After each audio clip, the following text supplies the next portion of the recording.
Hello friends, welcome to our channel. இன்னைக்கு நம்ம பண்ண போற ரெசிபி வந்து ஒரு லெஃப்ட் ஓவர் ஐட்டத்தை வச்சு தான் பண்ண போறோம். நான் இன்னைக்கு சப்பாத்தி போட்டிருந்தேன். அந்த சப்பாத்தி வந்து ஒரு 6 சப்பாத்தி மீதமாயிருச்சு. அந்த சப்பாத்தி வச்சு நான் இன்னைக்கு ஒரு சூப்பரான டிஷ் பண்ணியிருக்கேன். வாங்க அது என்னன்னு பார்க்கலாம். இது ரொம்ப டேஸ்ட்டாக இருக்கும். ஒரு பாத்திரத்தை எடுத்துக்கோங்க. அதில் கொஞ்சம் எண்ணெய் ஊற்றிட்டு நான் ஒரு வெங்காயத்தை இந்த மாதிரி கட் பண்ணி வச்சுருக்கேன் நீளமாக. அதை இது கூட போட்டு வதக்கிக்கலாம். அதுக்கப்புறம் ஒரு 2 பச்சை மிளகா, குட்டி குட்டியாக கட் பண்ண பச்சை மிளகா, கொஞ்சமாக கருவேப்பிலை, இது எல்லாத்தையும் நல்லா வதக்கிக்கலாம். அடுத்து ஒரு தக்காளி, அதையும் சின்ன சின்னதாக கட் பண்ணி போட்டுக்கலாம். இந்த தக்காளியும் நல்லா வதங்கட்டும். தக்காளி இந்தளவு நல்லா வதங்கி வந்ததுக்கப்புறமா ஒரு 1/2 tablespoon chilli powder, 1 tablespoon coriander powder, 1 tablespoon garam masala powder, 1 tablespoon ஜீரக பவுடர், இது எல்லாத்தையும் நல்லா மிக்ஸ் பண்ணிக்கலாம்.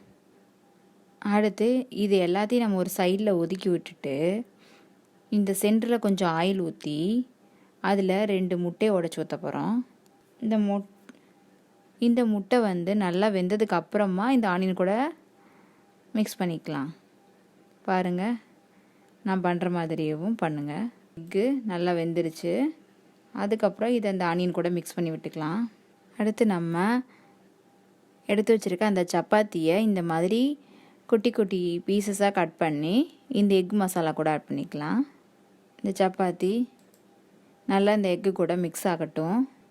அதுக்கப்புறம் 1 டேபிள் ஸ்பூன் சோயா சாஸ் ஊற்றி ஒரு மூடி போட்டு ஒரு 5 நிமிஷம் வச்சிடலாம். அதுக்கப்புறம் ஓப்பன் பண்ணி பாருங்கள், இந்த சப்பாத்தி நல்லா இந்த சாஸ் கூட வெந்து ஒரு மாதிரி சாஃப்டாக இருக்கும். அவ்வளோதான், சில்லி சப்பாத்தி ரெடி. இப்போ இதுக்கு மேலே நம்ம குட்டி குட்டியாக கட் பண்ணி வச்சுருக்க கொரியண்டர் லீவ்ஸ் எடுத்து போட்டுடலாம். இது ரொம்ப ரொம்ப டேஸ்ட்டாக இருக்கும். இந்த மாதிரி நீங்களும் உங்கள் வீட்டில் சப்பாத்தி பண்ணி மீதமாச்சுன்னா இதை ஈவினிங் ஸ்நாக்ஸாக பண்ணி சாப்பிடுங்க. இல்லைன்னா நீங்கள் டின்னரு கூட பண்ணிக்கலாம். பாருங்கள், இந்த சப்பாத்தி பார்க்குறதுக்கு எவ்வளோ சூப்பராக இருக்குன்னு. நம்ம கடையில் கொத்து பரோட்டா சாப்பிட்ருப்போம்ல, அந்த மாதிரி இருக்கும் இது கொத்து சப்பாத்தி. இது நம்ம வீட்டு பசங்களுக்கு கண்டிப்பாக பிடிக்கும். ஒரு தடவை நீங்கள் பண்ணி கொடுத்தீங்கன்னா எனக்கு மறுபடியும் அது மாதிரி பண்ணி கொடுங்கம்மான்னு கேட்பாங்க.